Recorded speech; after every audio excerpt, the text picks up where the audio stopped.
Assalomu alaykum. Ma'lumki, sohadagi muammolarni bartaraf etishda jamoatchilik tomonidan kelib tushayotgan murojaatlarning ahamiyati juda ham katta. Shu bois Andijon suv ta'minoti aksiyadorlik jamiyatida har bir murojaatga alohida mas'uliyat bilan yondashiladi. Murojaatlar orqali aholini qiynayotgan muammolar aniqlanadi, tizimdagi kamchiliklar tahlil qilinadi hamda tegishli chora-tadbirlari belgilanadi. 2026-yilning may oyi yakuniga qadar jamiyatga jami 4438 ta murojaat kelib tushgan. Ularning 4370 tasi yoki qariyb 98% fuqarolardan, 68 tasi esa yuridik shaxslar hissasiga to'g'ri keladi. Shu raqamlar suv ta'minoti va oqova suv xizmatlari aholi hayoti bilan bevosita bog'liq bo'lgani uchun murojaatlarning asosiy qismi oddiy iste'molchilar tomonidan bildirilganini ko'rsatadi. Murojaatlarni qabul qilish kanallari tahlil qilinganda eng katta yuklama markaziy dispetcherlik xizmati zimmasiga tushganini ko'rish mumkin. Jami murojaatlarning 3553 tasi, ya'ni har 10 ta murojaatning qariyb 8 tasi dispetcherlik xizmati orqali qabul qilingan. Bu aholining muammolarini tezkor hal qilishda mazkur tizimga ishonchi yuqori ekanidan dalolat beradi. Shuningdek, 521 ta murojaat to'g'ridan-to'g'ri murojaatlar bo'limiga kelib tushgan bo'lsa, 364 ta murojaat Telegram va ijtimoiy tarmoqlar orqali qabul qilingan. Bu esa raqamli platformalar orqali muloqot qilishga qiziqish yil sayin ortib borayotganini ko'rsatadi. Murojaatlar mazmunini tahlil qilinganda eng katta qismini 2438 ta murojaat bilan nosozlik masalasi tashkil etgan.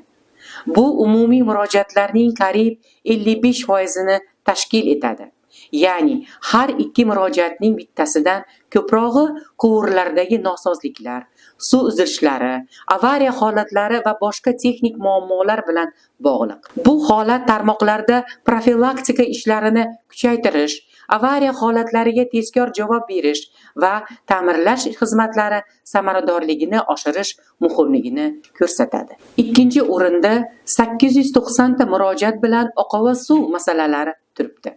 Bu jami murojaatlarning qariyb 20% ni tashkil etadi. Demak, har 5 ta murojaatning bittasi kanalizatsiya tarmoqlari, oqova suv quvurlari va ularning ishlashi bilan bog'liq.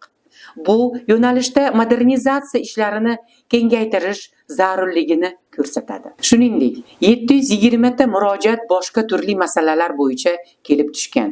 Ularning ulushi umumiy murojaatlarning qariyb 16% ni tashkil etadi. 300 ta murojaat qarzdorlik masalalari bilan bog'liq bo'lib, bu ko'rsatkich umumiy murojaatlarning qariyb 7% ga teng.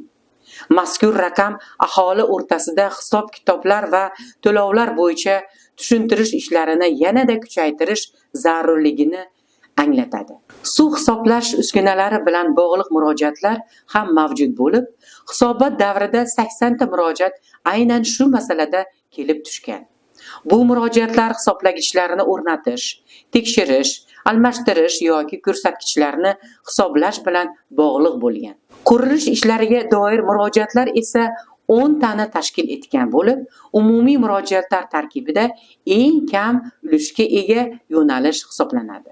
E'tiborli jihati shundaki, kelib tushgan 4438 ta murojaatning 4337 tasi bo'yicha tegishli ishlar amalga oshirilgan. Hozirgi kunda esa 101 ta murojaat o'rganish jarayonida turibdi. Bu umumiy murojaatlarning bor yo'g'i 2,3% ni hozircha ko'rib chiqilayotganini, qolgan qismi bo'yicha tegishli choralar ko'rilganini anglatadi. Xulosa qilib aytganda, may oyi yakuniga qadar qayd etilgan 4438 ta murojaat sohadagi eng dolzarb masalalarni aniq ko'rsatib bermoqda. Murojaatlarning qariyb 75% nosozliklar va oqova suv xizmatlari bilan bog'liq ekani, mazkur yo'nalishlarga alohida e'tibor qaratish zarurligini ko'rsatadi.